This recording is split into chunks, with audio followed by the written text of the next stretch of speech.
Handa ng Department of Tourism para sa kauna-unahang UN Tourism Regional Forum on Gastronomy Tourism for Asia and the Pacific. Si Rod Lagusad sa report, Rise and Shine Rod. Para makilala at ma-experience ang isang lugar, isa sa karaniwang ginagawa ng marami sa atin ay ang tikman ng mga pagkain na mula rito.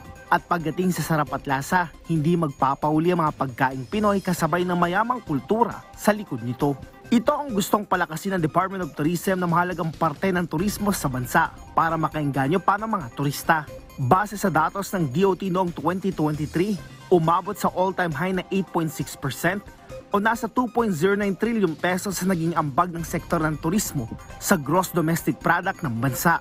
Kaugnay niyan, handa na ang DOT sa kauna-unahang United Nations Tourism Regional Forum on Gastronomy Tourism for Asia and the Pacific na gaganapin dito sa Cebu.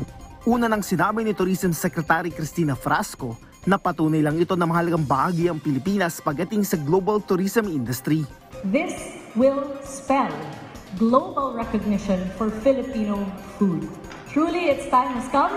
It's time for the Philippines to shine. Comes on the heels of the Philippines election as Vice President of the United Nations Tourism General Assembly after nearly 2 decades. Kasama dito ang mga seasoned at up-and-coming na mga chef mula sa iba't ibang mga rehiyon ng bansa para ipakita ang best ng Pinoy food.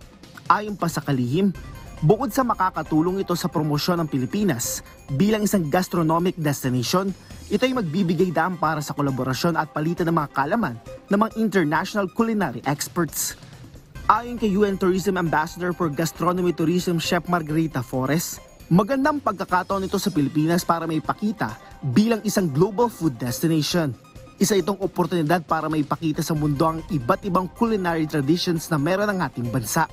Dagdag pa niya, pagkakataon ito na makausap ang mga itinuturing na global leaders sa industriya, kung saan mula dito ay posibleng magbenepisyo ang ekonomiya at imahe ng Pilipinas bilang culinary hotspot.